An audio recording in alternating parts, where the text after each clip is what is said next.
పురాణాలు కేవలం తలాతోకలేని ఇంట్రెస్టింగ్ కథలు ఆప్షనే అదా, లేకపోతే పురాణాలు సమాజ విరుద్ధంగా జరిగే అనేక అంశాల్ని మనం జస్టిఫై చేస్తున్నాం? ఫస్ట్ శివుడు అనే దేవుడికి తన కొడుకు తనే తెలియదా? ఒకటి, ఒక చిన్న పిల్లడు లోపలికి రావద్దన్నాడు. నన్ను రావద్దంటావురా అని తల నరికేస్తే నాకు తెలిసి తాలిబాన్ కూడా చేయలేదు. టీవీల్లో చూసే కన్నా ఎక్కువ క్రైమ్స్ నాకు తెలిసి పురాణాలు జరుగుతాయి. కానీ ఇప్పుడు విష్ణువు అనే ఒక దేవుడు డబల్ రోల్లో రాముడు కృష్ణుడు వచ్చాడు. రాముడేమో ఏకపతిరోధులు, కృష్ణుడేమో 1000 మంది గోపికలతో ఉంటాడు. సో అప్పుడు ఎవరిని తీసుకోవాలి నేను? ఏ మనిషి కూడా ఒక దేవుడి లెవెల్కి వెళ్ళాడు. దానికి కారణం ఏంటంటే మనిషికి జెలసీ అనేది inherent by nature. It is an embodiment of pure love which is but he can share that love with 1000 girls. అది point. 1000 girls which is not sexual in connotation necessarily. అంటే అందరినీ పూజిస్తాడా కూర్చుని? ఒక అవతార పురుషుడు, పురాణ పురుషుడు మీరు సినిమా తీయమంటే ఎవరిని తీస్తారు? శకుని.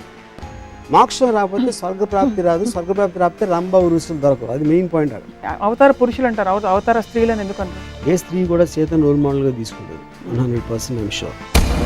రమ్మకి సృష్టించడం కాకుండా వీణ ఇంటం తప్పిస్తే తను ఇంకేం చేస్తాడో నాకు తెలియదు. అల్ఖైదా కంటే ఘోరంగా సొంత కొడుకు తలకాయ నరికేశాడు. బట్ శివుడే కలుస్తారు. ఎందుకంటే టెర్రరిస్ట్ క్రిమినల్స్ కలవడం నాకు చాలా ఇష్టం. దశావతారాలు 10 ఉన్నాయి. 11వది ఉంటే ఎవరు అవుతారు? మేబీ ఎన్టీఆర్. 3 క్యారెక్టర్స్ లో who is the most interesting character for you in the Puranas? Hello, namaste, welcome to another episode of రామోయిజం. దేవుళ్ళకు కూడా కష్టాలుంటాయి, దేవుళ్ళకు కూడా కథలుంటాయి. ఈ కష్టాలని కథలని బంధించి పురాణాల రూపంలో మనిషికి చెప్పే ప్రయత్నమే పురాణాలు. రామాయణం, మహాభారతంగా అనేక పురాణాలుగా బయటకు వచ్చాయి. ఈ అంశంపై అంటే అనేక వివాదాస్పద ట్వీట్లు చేసి ప్రకటనలు చేసిన రామ్ గోపాల్ వర్మ గారు పురాణాల గురించి, వాటిలోని క్యారెక్టర్స్ గురించి ఏమంటారో ఇవాల్టి రామోయిజం. నమస్కారం. లేటెస్ట్ ట్వీట్ ఏంటి రామ్ గోపాల్ వర్మ గారు? Latest tweet on Ramayanam or Mahabharatam కాన్సెప్ట్లో వినాయక చవితి వచ్చినప్పుడు నేను ఒక సిరీస్ ఆఫ్ ట్వీట్స్ చేశాను. ఏమన్నాను? ఐసిస్, అల్ఖైదా లాంటి ఒక విపరీత టెర్రరిస్ట్ ఆర్గనైజేషన్లు చేసే ఘోరాల తర్వాత అంతకు మించిన ఘోరం నేను విన్నది, ఒక తండ్రి తన ఇంట్లోకి రానియట్లేదని ఒక కొడుకు తల నరికేశాడు అని నేను పెట్టిన ట్వీట్.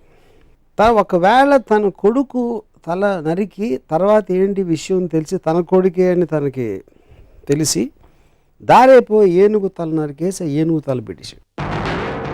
ఏనుగు తల పెట్టి మనిషి మీద పెట్టే శక్తి ఉన్నప్పుడు తన కొడుకు తలే పెట్టచ్చు కదా, మళ్ళీ ఏనుగు తల ఎందుకు అనేది ఒక ట్వీట్ పెట్టాను. నాకు గణపతి కథ అలా చెప్పారు. ఫస్ట్ శివుడు అనే దేవుడికి తన కొడుకు తనే తెలియదా? ఒకటి, అది పక్కన పెడదాం. ఒక చిన్న పిల్లడు లోపలికి రావద్దన్నాడు. ఆయన అటాక్ కూడా చేయలేదు. నన్ను రావద్దంటావురా అని తల నరికేస్తే నాకు తెలిసి తాలిబాన్ కూడా చేయలేదు. కానీ మన దేవుడు చేశారు.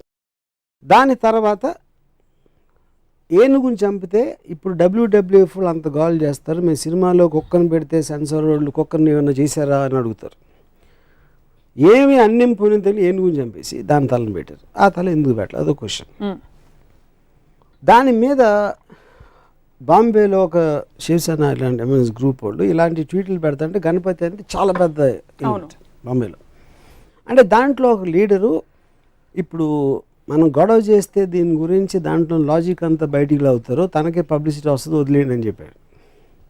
సో నా పాయింట్ ఏంటంటే అది ఇప్పుడు మనం బ్లైండ్గా ఫాలో అవ్వటానికి ఒక దేవుడికి ఉన్న క్వాలిటీస్, ఆ దేవుడికి ఉన్న ఆ పర్టిక్యులర్ పురాణ పురుషుడికి ఉన్న క్వాలిటీస్ అనేది మనకు చాలా ఇంపార్టెంట్ స్టడీ చేయడం.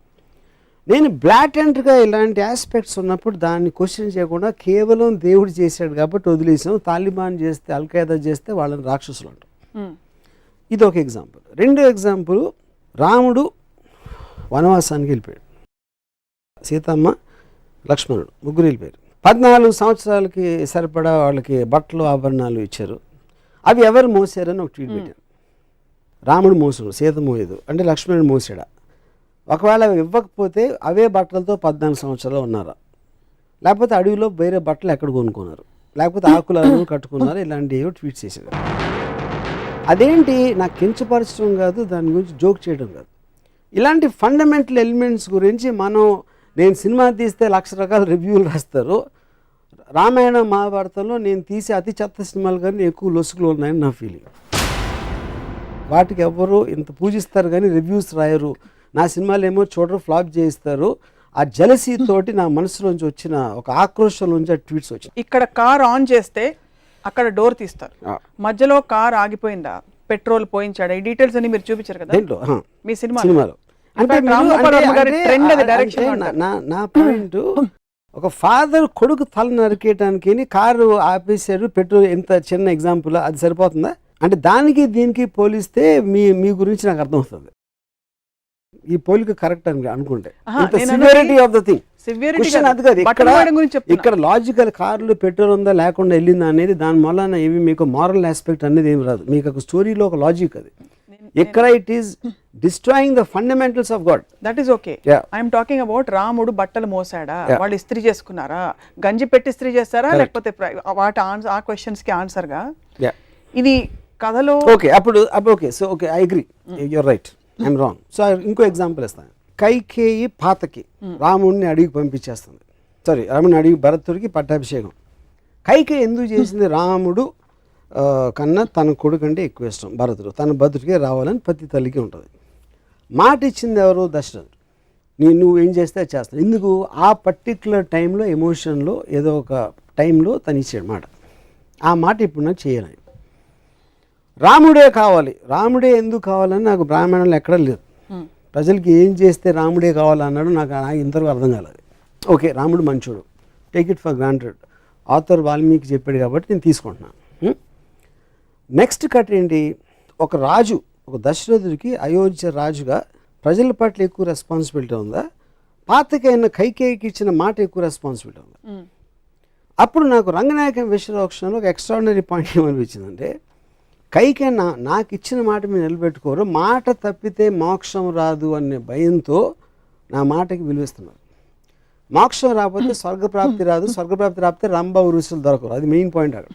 ఒకవేళ తన పర్సనల్ హ్యాపీనెస్, మోక్షం రావాలి, స్వర్గం అలా నాది వచ్చేస్తే అయోధ్య ఏమైపోయినా నాకు పర్లేదంటే, అప్పుడు మనకు ఉన్న పొలిటికల్ లీడర్స్ స్విస్ బ్యాంక్లో నా డబ్బు ఉంటే చదువు దేశం ఏమైపోయినా పర్లేదంటే దానికి దీనికి ఏంటి అసలు difference? Absolute no difference. So ఇది మోర్ రిలవెంట్ పాయింట్. ఇందాక ఇచ్చిన బట్టల పాయింట్ పక్కన పెట్టి ఈ పాయింట్ పెడుతున్నాయి ఇప్పుడు. ఇవన్నీ సింబాలిక్గా ఎందుకు చూడరు మీరు? ఏంటి సింబాలిక్? ఫేస్ వాల్యూ తీసుకోకుండా. ఫేస్ వాల్యూ ఎట్లా తీసుకుంటాం? దేవుళ్ళని కూడా ఫేస్ వాల్యూ తీసుకుంటే ఇప్పుడు సినిమాలని ఒక కేవలం వినోదం కోసం ఒక వారం వచ్చి 2వ వారం వెళ్ళిపోయి సినిమాకి మీరు అంత సీరియస్గా తీసుకుని దాన్ని విశ్లేషిస్తూ ఉంటే, మొత్తం మారల్ వాల్యూస్ నిలబెట్టే పురాణాలని ఇష్యూలు సీరియస్గా తీసుకుంటే ఎట్లా ఉంటుంది? సో తత్ఫలితంగా పురాణాలు కేవలం తలాతోకలేని ఇంట్రెస్టింగ్ కథలు ఆప్షనే అదా, లేకపోతే పురాణాలు సమాజ విరుద్ధంగా జరిగే అనేక అంశాలని మనం జస్టిఫై చేస్తున్నాం కాబట్టి పురాణాల్లోనే ఎక్కువ క్రైమ్స్ జరుగుతాయి. మన మామూలు మీరు రేపు పొద్దున ఈనాడు లేకపోతే ఇలాంటి టీవీల్లో చూసే కన్నా ఎక్కువ క్రైమ్స్ నాకు తెలిసి పురాణాలు జరుగుతాయి.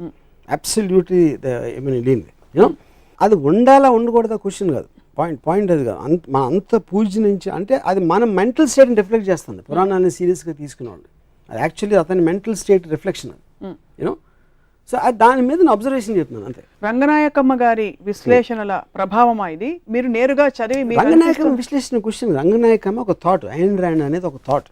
వాళ్ళు ఇచ్చినట్టు తీసుకోకుండా దాన్ని ప్రశ్నించి దాని గురించి ఆలోచించి చేసిన ఒక విశ్లేషణ, ఒక ఆబ్జెక్టివిస్టిక్ అండర్స్టాండింగ్. మొత్తం ప్రపంచంలో ఎవరిదైనా వెళ్ళేది మీరు ఇచ్చింది తీసుకోకుండా దాని వెనకాల ఉంది, ముందే ఉంది, దాని రీజన్స్ ఏంటి అనేది తెలుసుకుని చేయటం అనేది ప్రోగ్రెస్కి అవసరం. సో ఓవరాల్గా ఈ క్యారెక్టర్స్, ఈ ఎపిసోడ్స్ ఏవైతే మనం ప్రస్తుత సమాజంలో అర్థం చేసుకోలేనివి, ఫర్ ఎగ్జాంపుల్ బిగమి, 2 భార్యలు ఉండే దేవుళ్ళు కావచ్చు, వీటన్నిటి వల్ల ఈ పురాణాలు చదవకూడదంటారా మీరు, లేకపోతే చదివినా ప్రశ్నించండి అని అడుగుతున్నారు కదా. ఇప్పుడు దానికి ఒక గాడ్లీనెస్ ఇవ్వటం కరెక్ట్ కదన్న. లుక్అప్ చేసి ఇలాగా ఒక గౌరవంతో చూడటం. మీరు ఏదో ఒక ఫోక్లోర్ కథలాగా విన్నారా, లేకపోతే చందమామలో కథ వచ్చిందా అనేది వేరు. మీకు మారల్ సింబల్స్ కింద ఉన్న పురాణ పురుషులు వెనకాల కథలు ఇవా అన్నప్పుడు ఏ మారల్ దాంట్లోంచి తీసుకుంటారు? ఉదాహరణకి అది రాముడు మంచివాడు, ఎక్కువ ఎందుకు మంచివాడు ఎంతవరకు అర్థం కాదు. రాముడు ఇప్పుడు శూర్పణఖ అని ఒక స్త్రీ తను కోరి వచ్చింది, ముక్కు కోసేది. అది అంటే అందవికారం అంటే అంతకుముందు అందంగా ఉండాలి కదా, ముక్కు కోస్తే ఏమవుతుంది? లేకపోతే అంతకుముందే అందవికారంగా ఉంటే ముక్కు కోసిన మాత్రం మళ్ళీ ఇంకా పెరగదు వికారం. సో మనం ఈవ్టీజ్ చేస్తున్నాం, ఒక అమ్మాయిని ఇలా అంటున్నాం అంటే మన సమాజంలో ఇప్పుడు ప్రాస్టిట్యూట్స్ని కూడా లా ప్రకారం గౌరవంగా చూడాలి, మనం కించపరిచి చూడకూడదు. ఎందుకంటే వాళ్ళు ఎందుకు అయ్యారో ఆ కారణాలు ఏదో రకరకాలు ఉంటాయి. సో ఒక స్త్రీని తన కంటి ముందు ముక్కు కోస్తా ఉంటే చూస్తే అది మంచి బెరడు ఇంటి దాంట్లో ముందు రాగానే కోసేలేదు, ఫస్ట్ ఏం చేసింది చెప్పండి. ఫస్ట్ వెళ్ళమన్నాడు. ఇప్పుడు ఒక అమ్మాయి వచ్చిందండి నా దగ్గరికి, నేను కలవనన్నాను, మళ్ళీ వచ్చింది కలనంటే ముక్కు కోసేస్తే ఊరుకుంటారా? ఇప్పుడు మీకు చట్టపరంగా అది కాదు, ఎథికల్ అంటున్నా, మీ చట్టం పక్కన పెట్టండి. ఎథికల్గా కేవలం ఒక హ్యూమన్ యాంగిల్లో ఒక అమ్మాయిలో వస్తే ముక్కు కోసేస్తారా అంటున్నా. మీరు చెప్పండి. నేను కోయను ఎవ్వరూ కోయరు. మీరు రాముడు తప్ప నాకు తెలిసి రాముడు ఆర్డర్ మీద లక్ష్మణుడు తప్పితే ఎవ్వరూ కోయరు. తాలిబాన్కి వస్తారు. కాబట్టి రాముడు మరి తాలిబాన్ లా అది కాదు నేను అడుగుతున్నా, అదే క్వశ్చన్ నేను అడుగుతున్నా. నేను పెట్టిన ట్వీట్స్లో కూడా ఈ రెండిటికి నాకు సిమిలారిటీస్ కనిపిస్తున్నాయి, నాకు అర్థం కావట్లేదని పెట్టినాను. పురాణం గురించి మాట్లాడుతున్నాం కాబట్టి నా మోస్ట్ స్ట్రాంగెస్ట్ అబ్జర్వేషన్ నేను ఒక 5 minutes చెప్తాను. తిరుపతిలో బాలాజీ ఎట్లా వచ్చాడు? అసలు బాలాజీ అనే దేవుడు పూజ చేస్తున్నారు. ఎవరు ఒక ఋషులు 14,000 సంవత్సరాల నుంచి పూజ చేస్తూ ఉంటే బ్రహ్మదేవుడికి పవర్ ఎక్కువైపోతుందని నారద మహర్షిని దాన్ని బ్రేక్ చేయడానికి పంపించాడు. నారద మహర్షి వచ్చి యాగఫలం ఎవరికి ఇస్తారు అంటే వాళ్ళు ఆలోచనలో పడ్డారు. అంటే 14,000 ఏళ్ళ నుంచి తపస్సు చేస్తే యాగఫలం ఎవరికి వాళ్ళు ఆలోచించలేదు. సరే అది పక్కన పెడదాం. సరే కనుక్కోవడానికి ఎవరు బ్రహ్మ విష్ణు మహేశ్వర్లో ఎవరు దీనికి అర్హులు అని భృగు మహర్షిని పంపించారు. భృగు మహర్షి ఫస్ట్ బ్రహ్మ దగ్గరికి వెళ్తే బ్రహ్మ సరస్వతి వేణు వాయిస్తున్నారు ఏదో అవుతుంది అక్కడ బిజీ అని పంపించారు. అక్కడి నుంచి కట్ చేస్తే శివుడు వస్తే శివుడు పార్వతి బిజీగా ఉన్నారు, అవి డాన్స్ చేస్తున్నారు ఏదో అక్కడి నుంచి పంపించారు. నెక్స్ట్ విష్ణువు దగ్గర అక్కడ అదే పరిస్థితి. అప్పటికి భృగుకి కోపం వచ్చి లోపలికి వెళ్ళి అదే సర్పతల్పం ఏదో ఆ తల్పం మీద తన్ని వెళ్ళిపోతా ఉంటే విష్ణువు వచ్చి కాళ్ళ మీద పడి కాళ్ళు పట్టుకుని ఆ కోపానికి కారణమైన ఒక కన్ను ఏదో ఉంది అరికాళ్ళు ఉంటే దాన్ని నలిపేశాడు. తన్నిలోని వెళ్ళి కాళ్ళు పట్టుకోవడానికి కోపంతో లక్ష్మి వెళ్ళిపోయింది. స్వర్గం బోసిపోయేసరికి వచ్చి విష్ణువుని ప్రాధేయపడ్డాడు. ఏంటి లక్ష్మి లేకపోతే స్వర్గంలో ఇది లేదు అది లేదు అని. అప్పుడు ఈయన ఎతకడానికి వెళ్ళాడు. విష్ణు వెళ్ళి ఎతికి ఎక్కడ దొరకలేదు. అలిసిపోయి ఒక చోట పడుకుంటే పైన ఒక పాముల పొట్ట ఏదో కట్టేసి చేమలు కుట్టేసి. అప్పుడు ఆ టైంలో అక్కడ విదురుడు రాక్షసుడి పేరు మర్చిపోయిన వాడెవర్. ద పాయింట్ ఈజ్ ఒక ఆవులు కాపరి ఒక ఆవు వెళ్ళి ఆ పర్టిక్యులర్ పాముల పొట్టలో పాలేస్తాం. సో సాయంత్రం పూట ఇంటికి వచ్చేసరికి ఒక్క ఆవు పాలు ఇవ్వట్లేదని ఆకాశరాజు భార్య రాణి ఏంటి ఆవు పాలు ఇవ్వట్లేదు అని ఎంక్వైరీ పెట్టి ఆడేమో పిలిచి అడిగితే నెక్స్ట్ డే ఆడ ఆవు మీద కన్నేసి ఉంచితే ఆవు వెళ్ళి పాలు పెట్టని చూశాడు. ఆవును కొట్టడానికి వస్తే ఆవును రక్షించడానికి విష్ణువు బయటకు వస్తే తన తల మీద తగిలింది దెబ్బ, ఆ కర్ర దెబ్బ. అవును. ఆ రక్తం చూసి పారిపోయి ఆకాశరాజు చెప్పాడు. ఆకాశరాజు వచ్చి ఏంటంటే ఆకాశరాజుని చూడగానే నువ్వు 7 జన్మలు పిశాచం అయిపోతామని శాపం ఇచ్చాడు విష్ణు. అదేంటి నేనేం చేశాను ఇప్పుడు చూడటానికి వచ్చి నాకు శాపం ఏంటంటే నువ్వు చెప్పింది కరెక్టే కానీ శాపం వెనక్కి తీసుకోలేను, అందుకని 7 జన్మలు పిశాచిగా మళ్ళీ తర్వాత దేవత అయిపోతామని ఒక అమెండ్మెంట్ ఇచ్చాడు విష్ణు. అక్కడి నుంచి వెళ్తా ఉంటే ఒక చోట ఒక అమ్మాయి కలిసి అమ్మాయి పద్మావతి తనతో ప్రేమలో పడి ఫాదర్ డబ్బులు అడిగితే డబ్బులు లేవు కనుక కుబేరుడి నుంచి అప్పు తీసుకుని పెళ్ళి కూర్చుంటే ఇది విషయం నాదురుకు తెలిసి ఎక్కడో తప్పు చేసుకుని లక్ష్మి దగ్గరికి వెళ్ళి మీ ఆయన మళ్ళీ పెళ్లి చేసుకుంటున్నాడని చెప్తే లక్ష్మిని తీసుకొచ్చేసి లక్ష్మిని చూసి గిల్ట్ తోటి విష్ణు రాయిపోయి ఆ దుఃఖంతో పద్మావతి రాయిపోయి తను కూడా ఫీల్ తను రాయిపోయింది. ఇది బాలాజీ స్టోరీ. ఇది నేను చెప్పట్లేదు, బాలాజీ టెంపుల్లో కొని చదువుకున్న పుస్తకంలో ఉన్న స్టోరీ. ఓకే, ఇప్పుడు నా పాయింట్ ఏంటంటే ఒకటి విష్ణు వెళ్ళి కాలు పట్టుకున్నాడు ఏదో చదపటానికి, అది లక్ష్మికి ఎందుకు చెప్పకూడదు అసలు? అందులో ఏంటి సీక్రెట్గా దాయాల్సిన అవసరం ఉంది. సో వెళ్ళిపోయింది. ఈయన ఎప్పుడు ఈ నెల ఇమీడియట్గా భార్య వెళ్ళిపోయిందంటే రూమ్ నుంచి బయటకు వెళ్ళిందా అక్కడి నుంచి దూకేసిందా ఏంటి నాకు ఎగ్జిట్ ఆర్ నాకు అర్థం కాదు. ఓకే, వీళ్ళు వచ్చి స్వర్గం అంతా బోసిపోయింది లక్ష్మీదేవిని తీసుకురావాలనే ఎంక్వైరీ అని రిక్వెస్ట్ మీద తను వెళ్తున్నాడు కానీ తనలోంచి వచ్చింది కాదు. ఒకటి వచ్చి మొత్తం అంత ఎత్తికాడు కనపడక పడుకున్నాడు. నారదుడికి మాత్రం ఒక నిమిషంలో తెలిసింది ఎక్కడ ఉన్నాడు. అండ్ మన పాత సినిమాలు 70s సినిమాల్లో ఉంటాయి ఇలాంటి స్టోరీస్ అని. సో ఇందులో ఏ విధంగా కూడా తను చేసిందంటూ ఆకాశరాజు అడిగిన దానికి ఆకాశరాజు వస్తే 7 జన్మల శాపం అవటం ఏంటి అసలు మీనింగ్ ఏంటది? అక్కడి నుంచి పద్మావతి అంటే ఉన్న భార్య తప్పిపోయింది, లేకపోతే కనపడలేదు, అలాంటి ఎలిమెంట్లో వెళ్ళి పద్మావతితో లవ్లో పడి కట్నం కోసం డబ్బులు అడిగి మనమే అంటే అలాంటి స్టోరీ అంత పూజించదగిన దేవుడికి ప్రపంచంలో ఎక్కడైనా ఉంటుందని నాకు డౌట్, ఎక్కడ తప్ప యూనో.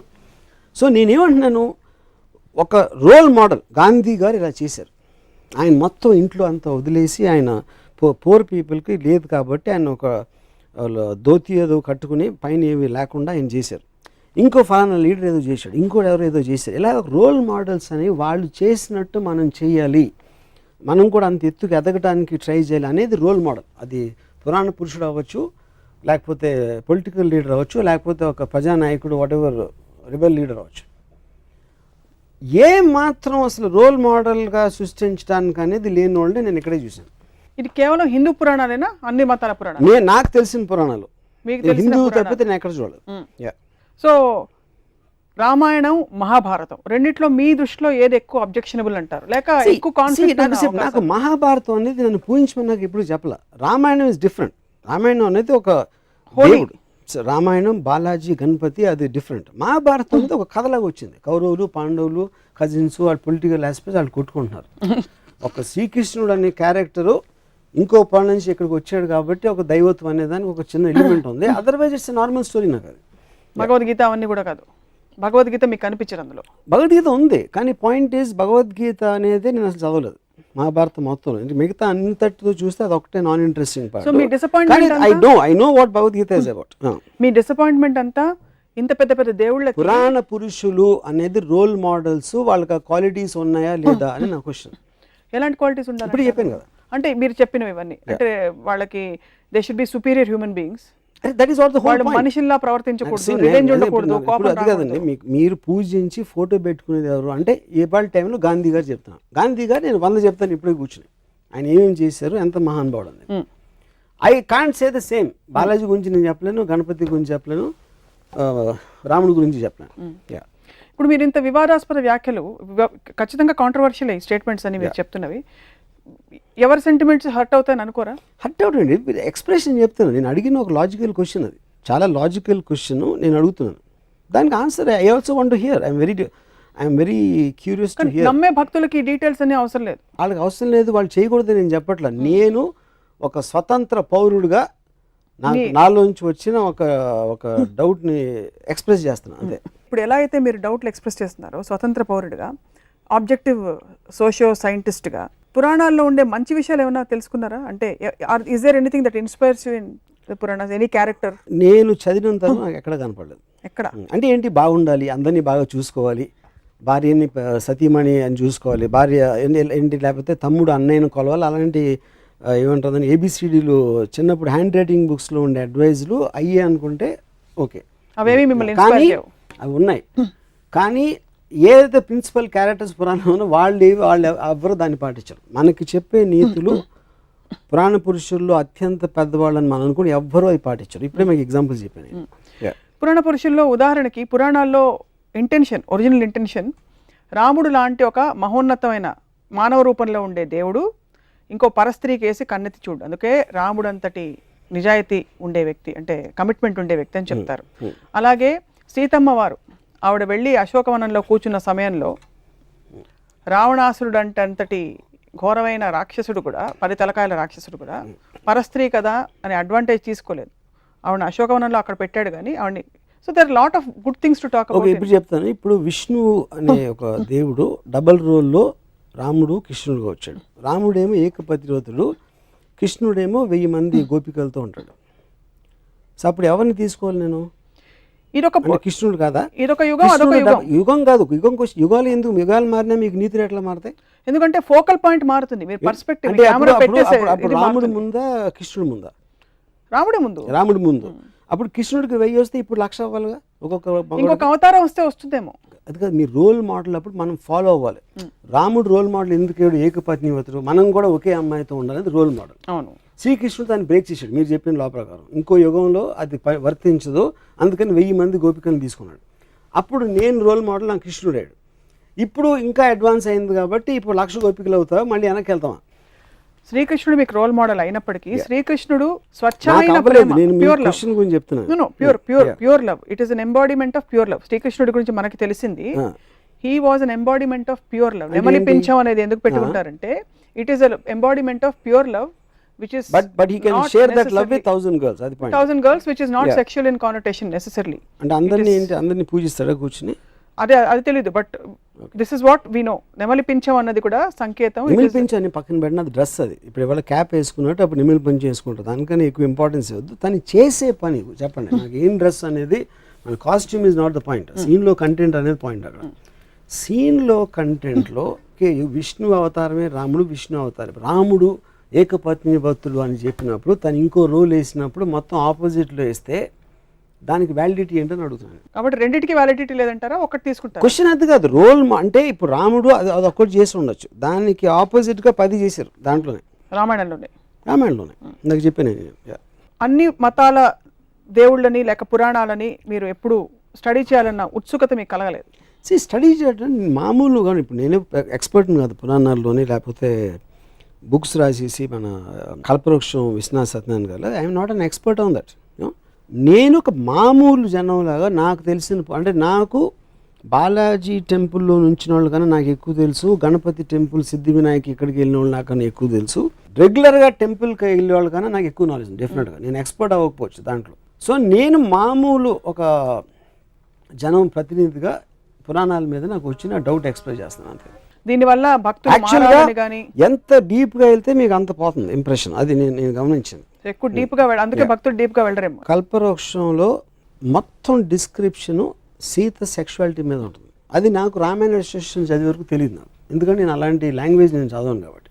ఇలాంటి కాళ్ళు గల సీత, అలా సీతని తను చూసాడంటే అది శృంగారం అనొచ్చు, మీరు ఏదైనా ఆస్పెక్ట్ అవ్వచ్చు. కానీ అది మనం నార్మల్ ఆస్పెక్ట్లో రామాయణాన్ని ఎప్పుడు అలా చూడం. కానీ అది రాసింది విశ్వనాథ సత్యనారాయణ గారు. వాట్ ఎవర్ ఐ మీన్ అది ఎలిమెంట్. అది రాయకూడదని నేను ఆర్గ్యూ చేయట్లేదు. వాట్ ఈజ్ మనకి ఇది వస్తుంది, ఇలాంటిది మనం ఇలా చూడకూడదు అనేది ఇష్యూని మనం పక్కన పెట్టేసి మిగతాదంతా మాట్లాడతాం. సో అప్పుడు మనం ఏంటి క్యారెక్టర్ రాముడు మహా గొప్ప రాజు, అయోధ్య ప్రజలంతా పూజించేవాడు, ఏకపత్ని వ్రతుడు, ఇది అది అని క్వాలిటీస్ అన్ని. ఆ క్వాలిటీస్తో ఉన్న వేరే వైపు మీరు యాక్చువల్గా రామాయణ ఇన్సిడెంట్లు చూస్తే దానికి దీనికి సంబంధమే ఉంది. మామూలుగా చాలా జూమ్ అవుట్ మోడ్లో ఉండే రామ్ గోపాల్ వర్మ గారు ఈ పురాణాల వరకు మాత్రం కొంచెం జూమ్ ఇన్గా చూస్తున్నారా అని ఒక డౌట్ కలుగు. జూమ్ ఇన్గా చూడాలి, ఎందుకంటే రోల్ మోడల్ కింద వచ్చినాయి పురాణ పురుషులు. అంటే సినిమా కథ కాదు, లేకపోతే మ్యాగజైన్లో వచ్చే స్వాతి మ్యాగజైన్లో వచ్చే కథ కాదు. టోటల్గా మనం ఎవరిని ఫాలో అవ్వాలి, ఒక బెటర్మెంట్ ఆఫ్ ద సొసైటీ కానీ క్రియేట్ చేసిన రోల్ మోడల్స్ ఇలాంటి దేవుళ్ళు అందరూ. సో వాళ్ళు చేసే యాక్షన్స్ చాలా సునిశ్చితంగా పరిశీలి. I mean you have to observe it. You can't be objective and zoom out there. You have to be subjective and observe them very closely exactly the actions, because ఆ pattern అనేది వేరే వాళ్ళు follow అవ్వాలి లెక్క ప్రకారం. అంటే పురాణాలు నిజంగా జరిగాయి ఇవి రియల్ అని అనడానికి కానీ, అంటే రియల్ అన్రియల్ అని మీరు ఎప్పుడు డిబేట్ చేయలేదు, బట్ సంకేతాలు చాలా ఉన్నాయి. పుష్పక విమానం ఇప్పుడు ఏరోప్లేన్గా ట్రాన్స్లేట్ అయింది. బహుశా అక్కడి నుంచి ఐడియాస్ వచ్చాయేమో. పుష్పక విమానం ఫస్ట్ టైము మనమే ఇన్వెంట్ చేసాం. ఎందుకు చేసాం, ఎవరో రాశారు అది. అంటే అసలు ప్లేన్ అంటే ఏంటో తెలియని ఒక ప్రపంచంలో మన పురాణాల్లో పుష్పక విమానం వచ్చి మనం ఎయిర్ ఇండియా దగ్గర ఆగిపోయాం, which is suppose to be the worst aircraft in the world according to aviation industry world బ్రాడ్లో. అంటే పుష్పక విమానం అంతా జీనియస్తో స్టార్ట్ అయ్యి ఎయిర్ ఇండియా దగ్గర ఆగిపోవడానికి కారణం ఏంటి? ఎందుకంటే ఎయిర్ ఇండియా అనేది ప్రాక్టికల్ అప్లికెన్స్, పుష్పక విమానం అనేది ఒక రచయిత ఊహ, అది లేదు అప్పుడు. సో మనం ఇన్ని సంవత్సరాలు అంటే ఇన్ని థౌజండ్స్ ఆఫ్ ఇయర్స్ ట్రెడిషన్ ఉండి, ఆ సివిలైజేషన్స్ ఉండి, అది ఉండి మనం అసలు ఏమి ట్రెడిషను, అసలు దాని కల్చర్ హిస్టరీ లేని అమెరికా ఎంబసీ బయట మన లైన్స్ ఉంటాయి, వాళ్ళ ఇండియన్ ఎంబసీ అనక బయట అమెరికన్ లైన్స్ ఉండవు. సో అదొక్కటే ఎందుకు అమెరికాలో పుష్పక విమానానికి 100 రెట్లు, మన బ్రహ్మాస్త్రానికి 100 రెట్లు అటామిక్ బాంబ్, హైడ్రోజన్ బాంబ్స్ వాళ్ళు కనిపెట్టారు, మనం కనిపెట్టలేదు. మనం కనిపెట్టాలనుకున్న ఊహలన్నీ మన పేపర్ మీద రాతల్లో మిగిలిపోయినాయి. వాళ్ళు చేసిన తర్వాత వాళ్ళ టెక్నాలజీ అద్దెకి తెచ్చుకునో లేకపోతే బతిమాలు తీసుకొచ్చి మన ఒకటే అరా ఉన్నాయి మన దగ్గర. సో మనం కేవలం చెప్తాం, వాళ్ళు చేస్తారు, అది డిఫరెన్స్. రాముడు, కృష్ణుడు వీళ్ళెవరూ మీకు రోల్ మోడల్స్గా పురుషులుగా అలా కనిపించారు, ఉత్తమ పురుషులుగా. అంటే కృష్ణుడు కొంచెం బెటర్, ఎందుకంటే చాలా మంది గోపికలు కొంచెం రియలిస్టిక్ గా ఉంది. గోపికలు అబద్ధాలు చెప్తాడు, మ్యానిపులేట్ చేస్తారు. నేను ముందు ఆయన చూసాను నేను చూడలేదు, ఇలాంటి అట్లీస్ట్ ఎంటర్టైనింగ్ ఆస్పెక్ట్ ఉంటుంది, కొంచెం మనిషికి దగ్గరగా ఉంటాడు కృష్ణుడు. కృష్ణుడు బెటర్ అంటారు రాముడు కంటే. బుద్ధుడి గురించి మీ అభిప్రాయం ఏంటి? మీలాగా అంటే బేసిక్గా చాలా బలమైన అభిప్రాయాలు ఉన్న వ్యక్తి, ఐ డోంట్ వాంట్ దిస్ వ్యవస్థ, ఐఎమ్ లీవింగ్ అని వెళ్ళిపోయి. ఇప్పుడు బుద్ధుడు నా పాయింట్, ఇప్పుడు desire is the root cause of sorrow అనేది basic one line philosophy Buddhism, అంటే most important the fundamental point అది. నేను దానికి ఎగ్జాక్ట్ ఆపోజిట్. డిజైర్ అనేది లేకపోతే బతకడమే అసలు అనవసరం. మీరు బుద్ధుడి పార్షియల్ గా ఉండి జూమ్ అవుట్ చేస్తారు. జూమ్ అవుట్ చేయట్లేదు. ఎందుకు ఆయన వైఫ్ ని వెళ్ళిపోయాడు. He said I don't want the system, I don't want this attachments.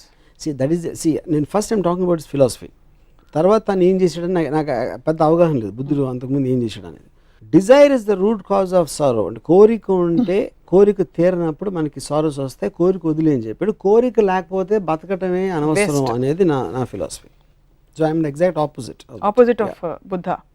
But he had a major contribution bringing in peace, message of peace, అవన్నీ మీకు కనిపించవా? I really don't know about that. So ఇప్పుడు మీరు ఈ సమకాలీన పరిస్థితుల్లో ఒక అవతార పురుషుడు, పురాణ పురుషుడు మీరు సినిమా తీయమంటే ఎవరు మీరు తీస్తారు? శకుని. ఐ థింక్ శ్రీకృష్ణ, కృష్ణుడు I think is far better example. ఎందుకంటే ఎలిమెంట్స్ ఆఫ్ శకుని ఉన్నాయి కృష్ణుడు దగ్గర, కానీ కృష్ణుడు తెలియదు ఆ విలన్ ఉంది అంటే కొంచెం నాకు, అంటే ఆబ్వియస్లీ మనందరికీ కూడా కృష్ణుడు ఎన్టీఆర్ గారి నుంచి వస్తుంది కాబట్టి నాకు చాలా స్ట్రాంగ్ ఇంప్రెషన్ అండి. ఎవరు ఏమి చెప్తున్నా భీముడు కోపం వస్తూ ఉంటుంది, దుర్యోధనుడు కోపం వస్తూ ఉంటుంది, ఈయన ఒక చిన్న నవ్వుతో, అది యాక్చువల్గా దేవుడు నా దృష్టిలో. ఎందుకంటే అబ్సల్యూట్లీ ఈజ్ అన్ఎమోషనల్ అబౌట్ ఎవ్రీథింగ్. శ్రీకృష్ణుడు నేను ఎప్పుడు కోపంగా చూడలేదు. శ్రీకృష్ణుడు నరికేద్దాం చంపేద్దాం, యుద్ధంలో ఆపేసి ఒక భగవద్గీత అనే ఒక చిన్న క్లాసు అర్జునుడికి ఇవ్వడం, I like that is actual only దేవుడు నాకు తెలిసినంత అబ్జర్వేషన్. మీకు ఒకవేళ బ్రహ్మ, విష్ణు, శివుడు ముగ్గురుతో అపాయింట్మెంట్ ఉంది, కానీ మీరు ice cream 16th part shoot చేస్తూ బిజీగా ఉన్నారు కాబట్టి ఒకళ్ళకే టైం ఇవ్వగలుగుతారు, ఎవరికి ఇస్తారు? అంటే ఇప్పుడు విష్ణు ఇస్ నాకు it's a complex thing, because ఆయన ఎత్తిన అవతారాల్లో నాకు ఎవరు కరెక్ట్ అనేది నాకు తెలియదు. So I don't want take that chance.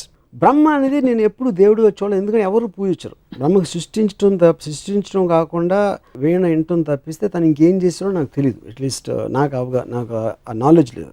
శివుడు ఐ లైక్ బికాజ్ నాకు getup kind of A power, force అనేది అది ఆస్పెక్ట్. సో వాళ్ళ ముగ్గురే తీసుకుని వాళ్ళు వేసిన అవతారాలు కొంచెం పక్కన పెడితే ఐ థింక్ శివ. కాంట్రాడిక్ట్ అవుతున్నారు కాబట్టి ఐ హ్యావ్ టు ఆస్క్. ఇప్పుడు ఫర్ ఎగ్జాంపుల్ దేవుడు గురించి మాట్లాడుతున్న మన ప్రీవియస్ ఎపిసోడ్లో బ్రహ్మ తప్ప వేరే దేవుడు లేరని చెప్పారు. క్రియేటర్ నేను చెప్పింది, facilitator is different from creator. మీరు చెప్పారు బ్రహ్మాని, ఈ క్రియేట్ చేసినోడు బ్రహ్మ అంటే ఓకే, నాకు బ్రహ్మ అని పిలవండి, దేవుడు అని పిలవండి, సప్న అని పిలవండి, నాకు ఏమి డిఫరెన్స్ లేదు దాంట్లో. సో ఇప్పుడు క్రియేటర్ అనే దానికి తనకి క్రియేట్ చేసిన తర్వాత నాకు తెలిసి ఏం చేయట్లేదు కాబట్టి నేను మాట్లాడడానికి ఏం లేదు అక్కడ. తర్వాత శివుడు అల్ఖైదా కంటే ఘోరంగా సొంత కొడుకు తలకాయ నరికేశాడు అన్నారు. బట్ శివుడే కలుస్తారు వెళ్ళి, ఎందుకంటే టెర్రరిస్ట్ క్రిమినల్స్ కలవడం నాకు చాలా ఇష్టం కాబట్టి మీకు శివుడు ఆ ఆస్పెక్ట్ నచ్చిందండి. ఓకే, విష్ణు మాత్రం కొంచెం కన్ఫ్యూజ్డ్ అబౌట్. బట్ ఈ ఇప్పుడు కృష్ణుడు సెపరేట్ గా తీసుకుంటే నేను కృష్ణుడిని కలుస్తాను. ఇప్పుడు పరిస్థితుల్లో మీకు పురాణాలంతా ఇంత ఇంట్రెస్ట్ కాబట్టి అల్టిమేట్ ఆఫ్ మాస్కులైన్ ఎనర్జీ శివుడు, ultimate of feminine energy Adishakti అని చెప్తుంటారు. ఇప్పుడు సినిమాల్లో సెన్సిబిలిటీస్ మరి మెట్రోసెక్షువల్ అని, అంటే ఆడవాళ్ళు మగవాళ్ళగా కనిపించడం, మగవాళ్ళు ఆడవాళ్ళగా కనిపించడం ఇలా వస్తుంది. ఏమన్నా ప్రాబ్లం ఉందంటారా దీనివల్ల? బికాస్ మీరు ప్యూర్ ఫార్మ్స్ లో ఇష్టపడతారని from what we know of you. First of all I never saw them as ultimate in masculine or feminine. అదే ఒక ఆర్టిస్ట్ ఇంటర్ప్రిటేషన్ ఆఫ్ దట్. ఇంకా ఇదేంటంటే heterosexual whatever you're talking about, I think it's advancement. మనిషి అనేవాడు creativity అంత ఉంటుంది కాబట్టి కుదురుగా కూర్చోడు కాబట్టి ప్రతి దాంట్లో he will want to look for advancements and creative aspects. అలా వచ్చింది అది ఇంకా జరుగుతూనే ఉంటుంది. సో మీరు సినిమా తీస్తే will it be on Ramayana or Mahabharata? Definitely Mahabharata. Because more characters, more I mean connectivity and క్యారెక్టర్స్లో చాలా ఏమంటుంది అని గ్రేనెస్ ఉంది. రామాయణంలో రైటర్ కంప్లీట్లీ రాముడి సైడ్ తీసుకుని ఈ just putting all the other characters, ఈడు మంచి ఆడు చెడు ఇద్దరిని డిఫైన్ చేయట్లేదు. అంటే నాకు రావణాసురుడు ఇప్పటివరకు ఈ శూర్పణఖ ఇష్యూ వచ్చిన తర్వాత అంతకుముందు లంక ప్రజలు రావణాసురుడితో హ్యాపీయా కాదా అనేది నాకు ఇంతవరకు అర్థం కాదు. అంటే అమెరికా వచ్చి ఫ్రీడమ్ ఇప్పిస్తుందా లేకపోతే దండయాత్రగా వస్తుందా తెలియదు. సో లంక ప్రజలకి లంకేశ్వరుడు అయితే ఇష్టమైతే అప్పుడు రావణాసురుడు ఎందుకు చెడ్డాడు? కేవలం సీతను ఎత్తుకుపోయినందుక చెల్లెల కోసం లేకపోతే ఇంకేమైనా చేశాడా తన ప్రజలు కానీ వేరే దేశాలు కానీ అనే క్లారిటీ నాకు, అలాంటి క్లారిటీ లేని చాలా ఉన్నాయి రామాయణంలో నాకు. అందుకని I have not connected to that. But Mahabharatam very much I'm connected because it all related to normal people. చిన్నప్పుడు మీకు ఎవరైనా పురాణ గాథలు పెద్దవాళ్ళు కథలు చెప్తుంటారు ఇంట్లో, మిమ్మల్ని నిద్రపుచ్చుతో చెప్పడం, ఇంట్లో అమ్మమ్మ కానీ నాయనమ్మ గారి అలా ఆంట్స్ కానీ ఏమైనా చేశారా, లేక మీరు మై గ్రాండ్ మదర్ ఇందాక చెప్పాను కదా ఏదో ఎపిసోడ్లో రామాయణం గురించి she keep on telling me. Ramayanam గురించి చెప్పేవారు, రామకోట రాసేవారని చెప్పారు, ఆవిడ చెప్పేవారు రామాయణం గురించి. రామాయణం కథ ఆవిడ దగ్గర విన్నారు, విని ఎందుకు నేర్చుకోకూడదో తెలుసుకున్నాను. దశావతారాలు 10 ఉన్నాయి, 11వది ఉంటే ఎవరు అవుతారు? 11దా? సపోజ్ దశావతారాల తర్వాత ఇంకో అవతారం ఉంటే ఎలా ఉంటుంది అనుకుంటున్నారు? Maybe NTR the human being, NT రామావతారం అవుతుందా? నాకు అందరి దేవుళ్ళు కానీ ఎక్కువ ఎన్టీఆర్ కనెక్ట్ అయ్యాను. ఆయన చేసిన మూలానో వాట్ ఎవర్ మూల, even as a political person, as a politician, as a human being. As a human being I felt that he has far more better qualities than Rama and Krishna, original Rama and Krishna. Like for example, everything, like the way he speaks or the way he comes across, whatever it is. పురాణాలు కేవలం ఇది role models అంత hype లేకపోతే, కేవలం కథల్ని వాస్తవాలుగా చూడగలిగితే వాటికి తావు ఉందని మీరు అనుకుంటున్నారు? అలాంటి స్టోరీస్ పురాణాలకి దేవుడు కనెక్షను లేకపోతే ఏముంటుందని ఒక లార్జర్ దెన్ లైఫ్ ఆస్పెక్ట్, దైవత్వం లేని ఆస్పెక్ట్లో కేవలం కథలుగా వస్తే నాకు తెలిసి బి గ్రేడ్ సినిమా ప్రొడ్యూసర్ కూడా దాన్ని యాక్సెప్ట్ చేయడు. అంత లాజిక్ లేని అబ్సల్యూట్ క్లారిటీ లేని కథలని. ఇప్పుడు ఫర్ ఎగ్జాంపుల్ ఈ ఎపిసోడ్ చూసిన తర్వాత విశ్వ హిందూ పరిషత్ వాళ్ళు వచ్చి మీ మీద దండయాత్రకు వచ్చి మిమ్మల్ని మీతో ఒక డిబేట్కి రెడీ అంటే మీరు రెడీయా? ఇప్పుడు విశ్వ హిందూ పరిషత్ ఎవరు నాకు తెలియదు. ఫస్ట్ ఆఫ్ ఆల్ నా పాయింట్ ఎవరైనా కానీ, ఇప్పుడు నేను ఇందాక ఒక చెప్పాను, నేను I don't claim to be an expert on Ramayanam. నేను ఒక మామూలుడికి ఆ పురాణాల గురించి ఎంత తెలుసు నాకు అంతే తెలుసు. దాని గురించి నేను మాట్లాడుతున్నాను. అప్పుడు దానికి ఎక్స్ప్లెనేషన్ చేస్తా, నీకు అర్థం అవ్వంది ఏంటంటే శివుడు తన కొడుకుని ఎందుకు చంపాడు, తల నరికి ఏనుగు తల ఎందుకు పెట్టాడు, తన కొడుకు తల ఎందుకు పెట్టలేకపోయాడు అనే దానికి ఎక్స్ప్లెనేషన్ నాకు ఇస్తే I will very happily listen. I will be very glad. I might go and join Hindu Parishad. Join అవుతా, నాకు సాటిస్ఫాక్టరీ ఆన్సర్ ఇస్తాయి. సేమ్ థింగ్, అయోధ్యను వదిలేసి ఉట్టి ఎవరో ఒక పాతకి కైకేకి ఇచ్చిన వాటికి రాముడిని పంపేసి అంత ఇర్రెస్పాన్సిబిలిటీతో ఒక కింగ్ ఉంటే దాన్ని అది కరెక్టే తను చేసిన ఎక్స్ప్లెనేషన్ ఇస్తే నేను బిహెచ్పిలో చేస్తాను. కృష్ణుడు most intriguing character, most interesting character for you. 3 characters లో who is the most interesting character for you in the Puranas? I really doubt any stree character has ever been given importance. Always under the feudalistic as society lo rasina book kabatti they're always relegated to the background. నేను ఎప్పుడు ఏ character కూడా అంటే మహాభారతంలో to extent జరిగి ఉండొచ్చు అది, but నేను రామాయణంలో మాత్రం అసలు గుర్తు కూడా. రిమోట్ కంట్రోల్స్ అని స్త్రీల దగ్గర ఉన్నాయి, కైకే దగ్గర ఉంది ఒక పక్క, సీతమ్మ వారి వల్లే మొత్తం అసలు రామాయణం అంటే అది ఇన్స్టిగేటర్ ఆస్పెక్ట్ కి మూవ్ చేసిన దానికి ఒక మనం రోల్ మోడల్స్ గురించి మాట్లాడతాం. రోల్ మోడల్స్ అనే దగ్గర స్త్రీలు ఎప్పుడు నాకు ఎక్కడ కనపడలేదు. సీతమ్మ వారి సహనానికి ప్రతీక, భూదేవ్ అంతటి సహనం సీతమ్మ వారిది.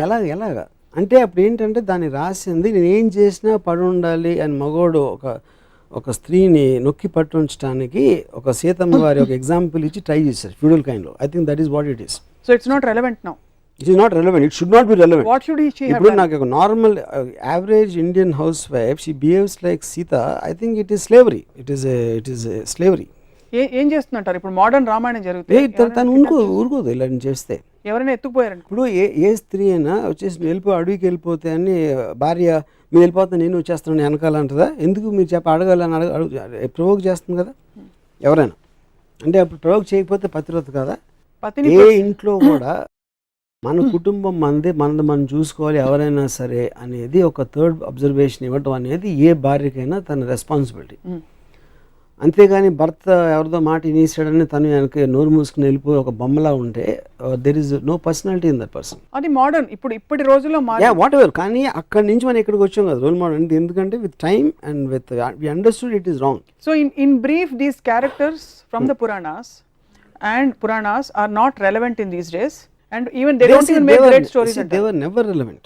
అదేదో బుక్స్ లో మనం మాట్లాడి భజన చేసుకోవడానికి ఉంటుంది. Practically you cannot apply and they never applied also. ఏ స్త్రీ కూడా సీతను రోల్ మోడల్గా తీసుకోలేదు. 100% ఐఎమ్ షూర్. సీతని పూజించవచ్చు బ్లైండ్గా ఏం అర్థం చేసుకోకుండా. కానీ ఇంటికి వచ్చి సీతలా ఉండడం మాత్రం జరగదు. సీతమ్మ వారిని రాముడితో పాటు రాముడి పత్నిగా పూజిస్తారు, విడిగా ఎవరు పూజించారు. ఫస్ట్ ఆఫ్ ఆల్ మీరు అన్నది రైటే. సో ఎనీ అదర్ క్యారెక్టర్ మహాభారతంలో ఎవరు మీకు అసలు? Nothing comes to my mind. Nothing comes to your mind. So it was always a male dominated. Yeah, because it is written in feudalist times. Yeah, which is not relevant in democracy. నిజంగానే అవతార పురుషులు అంటారు, అవతార స్త్రీలను ఎందుకు అనరు? అది point. So what would you like to tell our viewers Varma గారు అబౌట్ ఇప్పుడు ఇంత డిస్కషన్ అంటే ఇది డైరెక్ట్లీ కనెక్టెడ్ టు లైఫ్ కాదు. See, this is all related again to God or anything super aspect. So I don't think the answer will be very different. నా point ఏంటంటే మీకు చదివారు, మీకు ఆనందం వస్తుంది, మంచి మ్యూజిక్ పీస్ అన్నారు, దాంట్లో ఏమైనా అర్థం చేసుకోవాల్సిన అవసరం లేదు. ఆ తర్వాత రాములు వారు ఇలా వెళ్ళారు, రాములు వారు భద్రాచలం వెళ్ళారు అని వినటానికి మీకు బాగుంటే దట్ ఈస్ యువర్ కాల్. మీ ఎలాంటి మ్యూజిక్ ఇష్టం, ఎలాంటి కథ ఇష్టం అనేది మీ సెన్సిబిలిటీ, మీ ఎక్స్పోజర్, మీ ఐక్యూ లెవెల్ అలాంటి రకరకాల ఆటల మీద ఆధారపడి ఉంటుంది. కానీ పాయింట్ ఏంటంటే మీరు పూజించే ఒక గ్రంథం, మీరు పూజించే పురాణ పురుషులు అసలు నిజంగా ఆ పూజలకి అర్హుల అనేది క్వశ్చన్ చేసుకుంటాం అనేది ప్రోగ్రెషన్కి సింబల్. అది ఒకటి నేను చెప్పేది. ప్రోగ్రెషన్ అన్నారు కాబట్టి ఈ క్వశ్చన్ అడుగుతున్నాను.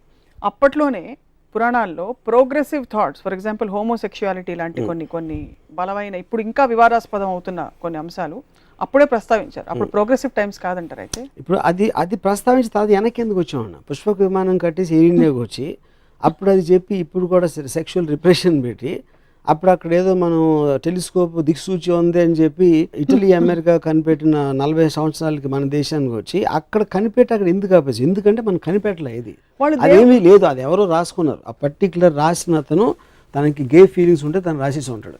But that doesn't mean it is representative of the society, ఆ పర్టికులర్ సొసైటీకి రిప్రజెంటేటివ్ అని అనుకుంటాం. అప్పట్లో ఇద్దరు వైఫ్స్ని లేకపోతే అలాంటి పరిస్థితులని, నలుగురు భార్యల్ని హ్యాండిల్ చేసే కెపాసిటీ క్యారెక్టర్స్కి ఉండేది. కానీ ఇప్పటి రోజుల్లో అది అన్వయించుకునే ప్రయత్నం చేస్తే సొసైటీ కేయోటిక్ అయిపోతుంది కనుక it is those aspects are not applicable except to see how beautifully in spite of all these things they coexisted అని కొంతమంది విజ్ఞులు చెప్తూ ఉంటారు. బేసిక్లీ అప్పట్లో ఎక్కువ ఉండేది హారెమ్స్ అనేది, వందల ఆడవాళ్ళు మెయింటైన్ చేసేది పురాణాల్లో ఉండేది.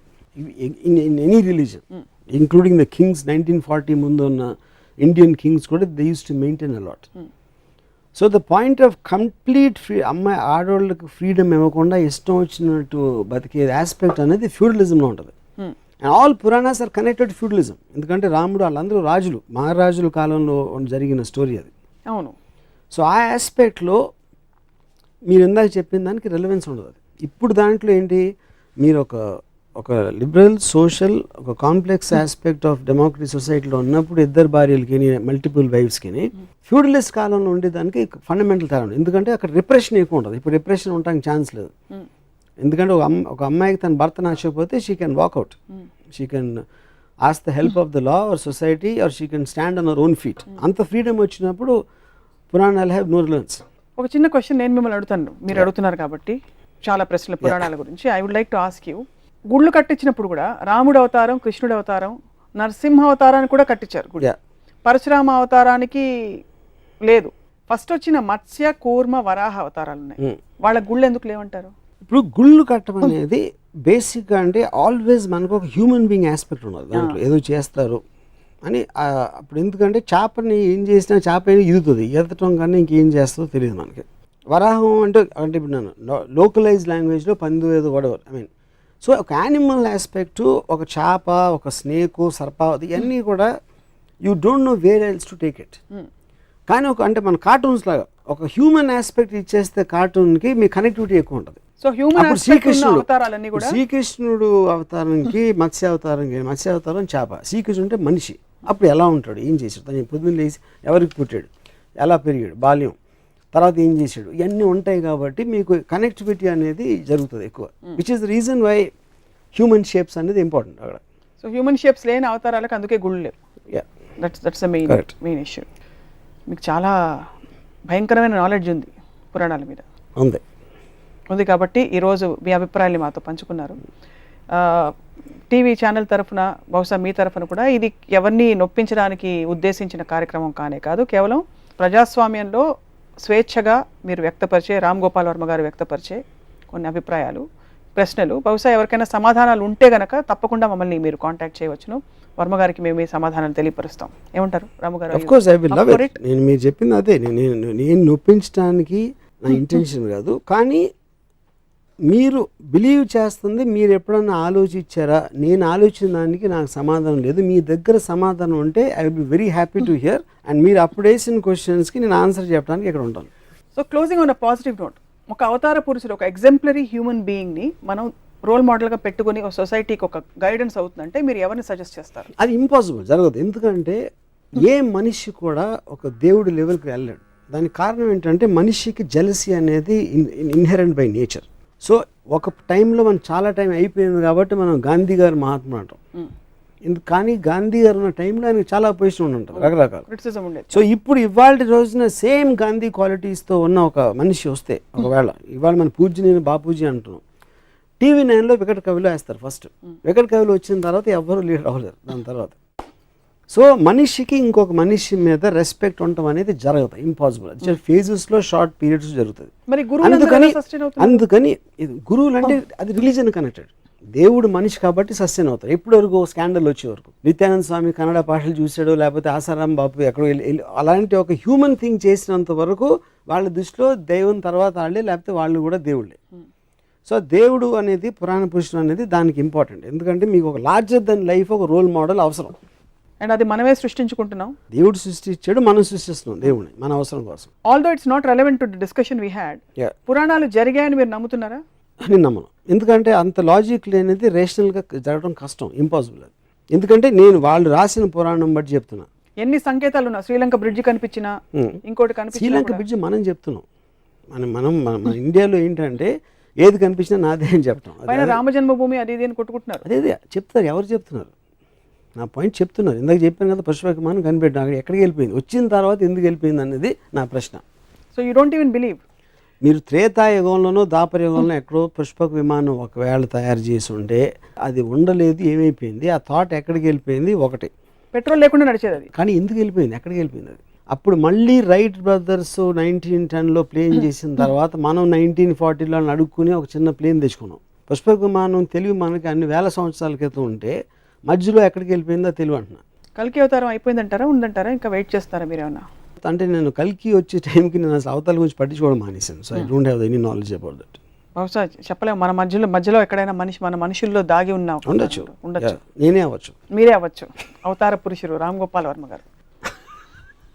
పురాణాలు నిజంగా అసలు క్షీరసాగర మథనంలాగా నా బ్రెయిన్ అంతా మదించబడినట్టు నేనే కాదు, ప్రేక్షకులు కూడా చాలా మంది ఫీల్ అవుతూ ఉండొచ్చు. ఎందుకంటే ఆలోచించవలసిన విషయాలు చాలా ఉన్నాయి. But will come back to you with some answers. Thank you very much. I will love it. పెద్దలతో మాట్లాడి వారి సమాధానాల్ని మీ దాకా చేరవేస్తాం. వాటికి మీరు కౌంటర్ క్వశ్చన్స్ ఏమైనా ఉంటే చెప్పండి వీలైతే అతి త్వరలో. Thank you very much Varma గారు, పురాణాల గురించి మాట్లాడేందుకు. ఇది అవతార పురుషుడు రామ్ గోపాల్ వర్మ గారితో పురాణాలపై ఆయన వ్యాఖ్యానం. మరొక రసవత్తర అంశంపై ఇలాగే రామోయిజం కొనసాగుతుంది. Stay tuned.